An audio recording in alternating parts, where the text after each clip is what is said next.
Hello, Facebook fans and YouTube fans of DX Engineering. It is Thursday afternoon here in the Eastern Time Zone of the USA. It's 1930 Zulu on February 9th, 2023, and this is the DX Engineering Manufacturers Showcase. And this is a show where we talk to over 170 different manufacturers that DX Engineering represents.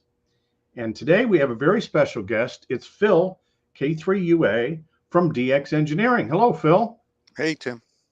And this is a great opportunity because we don't always have DX Engineering employees on the show, but wanted to talk about some of the things that you're involved in the research and development area here at DX Engineering. So, what are you what is going on right now, Phil? Well, the main thing I'm working on is the organizing the fixtures for all the assembly locations.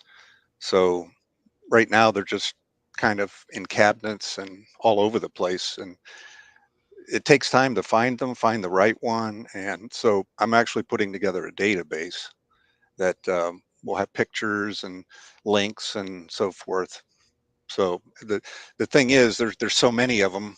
I started out with this many, and I keep finding more and more. So there's a lot going on with that, and it just keeps going and going. So that's the main thing. And also we're organizing the samples that we have of various products we make and things from vendors and so forth, and we're putting that in there too. Yeah, organization is really important, and those manufacturing fixtures, that's what saves time, right? Oh yeah, oh yeah. I mean, when I first looked at it and saw them all in there, every time I went and took pictures of them and wrote down the numbers, I'd come back and there'd be more different ones. And I guess that's because some were out being used at the time. So they would reappear, some would go away. And so it just keeps going. You know, it's great to have you on the team, Phil. Uh, why don't you talk a little bit about your background in ham radio? Let's start with that. Well, I was first licensed in April 72, 1972, and as a novice, of course. And I guess I worked my way up. I probably was a general within the next 8 months or so. Um, then extra class in the next year, I think, or 2 years, and primarily operate CW, but do everything: phone, quite a bit of digital. So I enjoy it all. Had a few times where I kind of went away from the hobby for a year or so, but always came back. So let's talk about your experience on digital. I think you keep track of how many FT8, FT4 contacts you've made. Well, not really. There's actually using there's a query that you can use to query the logbook of America, and it or logbook of the world, and it actually in 5 seconds I can check how many I have on a various band or mode. It works for anything. But I just have a little spreadsheet. I go in there and update it every couple weeks, I guess, just to see what the totals are. And you in particularly like 6 meters too, I think. Well, mainly because six was the last holdout to work 100 countries. So Yeah. um, I had probably 60 or 70, and decided I gotta get through this thing. I'm tired of fooling around with it. So But the last couple of summers have been really good. yeah, yeah, I actually have been the sporadic E and so forth. And so let's talk a little bit about your work history before you came to DX Engineering. What Well, were you doing? went to Penn State, graduated BSEE, and started working for Allegheny Airlines as a avionics systems engineer. And through various mergers, we ended up as U.S. Airways, and then a couple more mergers, and then finally the final merger with American. We became American Airlines. Was there just under 42 years. Worked probably three or four different departments and jobs.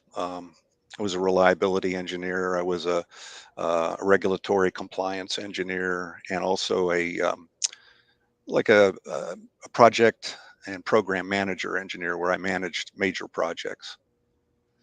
Boy, that's 42 years that and all those mergers. That is just incredible.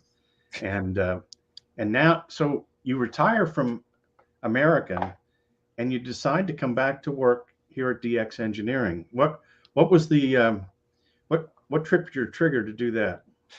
Well, I guess retiring was still seemed kind of early for me. And after sitting out a year and thinking that I was retired, I decided it wasn't for me. So decided to come back as a part-time and really enjoy it. It's kind of interesting to work doing your hobby and involved that way. So it's a whole different approach to things. But you know, you have a lot of experience that transitions from the your work experience in the airline industry over to the quality that we're looking for at DX Engineering.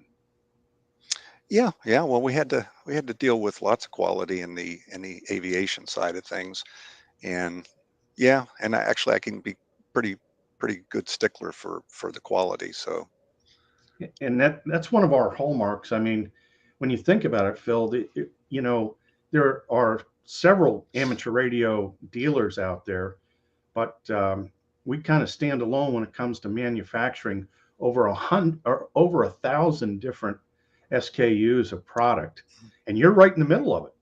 oh yeah, yeah, I'm starting to see it all. Yeah, I mean, you know, from coax to the noise canceling controller to the Skyhawk tribander. I mean, you know, all of those things are have fixtures, and you're right in the middle of it. What's been your biggest surprise about coming to work at DX Engineering? Ah, boy, that's a tough one. Um, I just everybody just seems like everybody works real well and so forth. I mean, I came from a company that had at the end had over 100,000 employees, so it's kind of refreshing to be at a smaller place and more people know each other. Kind of reminds me of when I first started. It seemed like everybody knew each other, and as we got crazy and big, it just was different. Yeah, no, that is true. And you're involved. In fact, you and I were in a new products meeting here a few hours ago, and so you're involved on the ground floor of a lot of exciting things that DX Engineering will produce. And of course, we're getting geared up for Hamvention, and you know, we'll have a big display there, and we'll have some new products to show. You know, some of the real exciting things, like our new buffer amplifier for the receive four square and eight circle, the AVA3, which just came out, and you were involved in that launch, and several other products that will be coming out here very soon, and of course the RT4500 rotator. And so let's talk a little bit about DX, Phil, because that's you're a DX expert when it comes to figuring out how to work DX. And I know you've been trying to work the Bouvet Island DXpedition on 30 meters. How's that going? Not going well yet. I for the first two nights I couldn't even hear them, so um, that makes it almost impossible. And I heard other people complaining pretty much the same thing.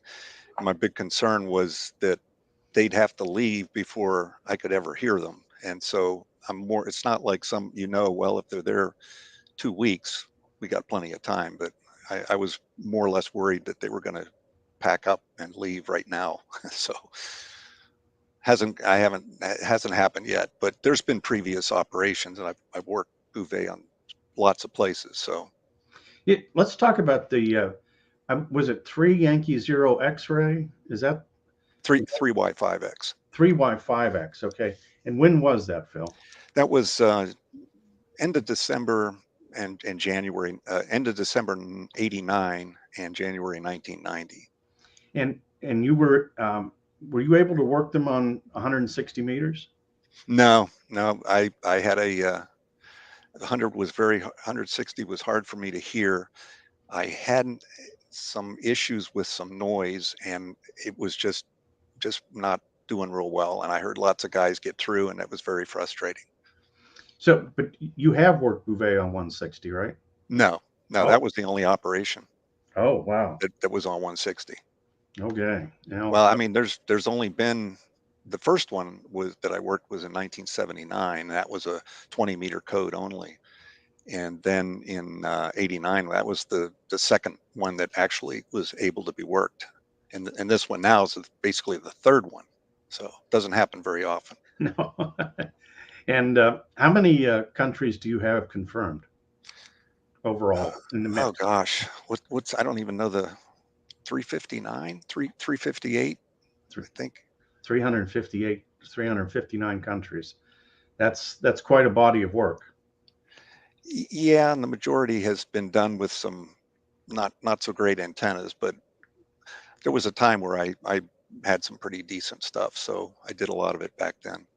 But I would say that you're very persistent.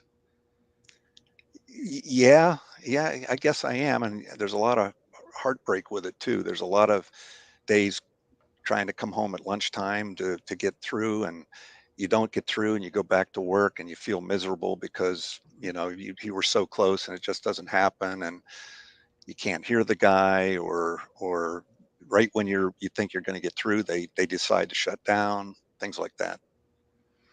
Yeah. No, but like I said, I really feel like you just keep going until you get there. And I'm sure you're going to be very successful, in trying to work them on 30 meters here on this trip. It could happen this weekend, right?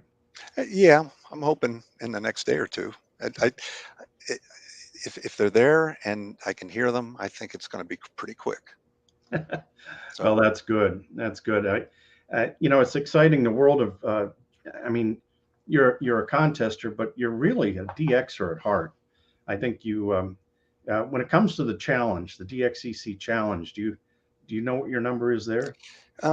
three, 3065, I think, because it's 3065. it's 63, and I have two more paper cards that would make it 3065. Boy, that's a big number. Anytime you get above 3,000, I It's mean, it's very difficult. You have to be very active on the work bands, of course. So for some reason, the work thing hit me in the early '90s, and they didn't even count back then. So I hammered it pretty early, and it's been not too bad. no, that's great. That's great. Well, Phil, thanks so much for coming on today. We're really excited to have you on the DX engineering team.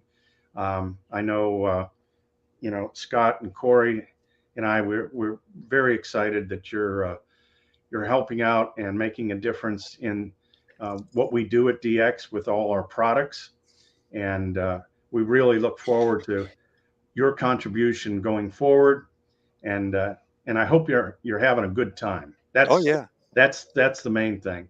yeah. I guess that's what I meant to say too before. I'm having a good time. Yeah, and the fact that I get to see you every week, that's a big bonus too, because Okay, yeah, we've been friends for 50 years, and yeah.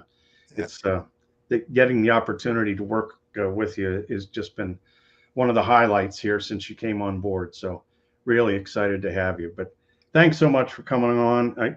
Let's let me take a look in the chat room just real quick to make sure we have. Normally, I don't talk about the chat room during the manufacturer showcase. Um, we've got Kilo Golf 2 Mike, who's going to be Mike's going to be a guest on next week, I think, on the show. And then, of course, George N3GJ is on. He says, Phil, it's been a lot of fun DXing and contesting with you over the years. Congrats on your retirement from N3GJ. Yeah. I've known George a long time. Yeah, it's great to have George on with us. And of course, we'll see him soon. So, again, Phil, we're going to let you get back to work. Tell everybody there I said hello, and we will see you soon. Okay, very good. Thanks, And Tim. thanks to everybody for watching today. It's been a lot of fun with Phil, K3UA. our process engineer, and talking about research and development of DX engineering products. Until next time, 73 from DX Engineering.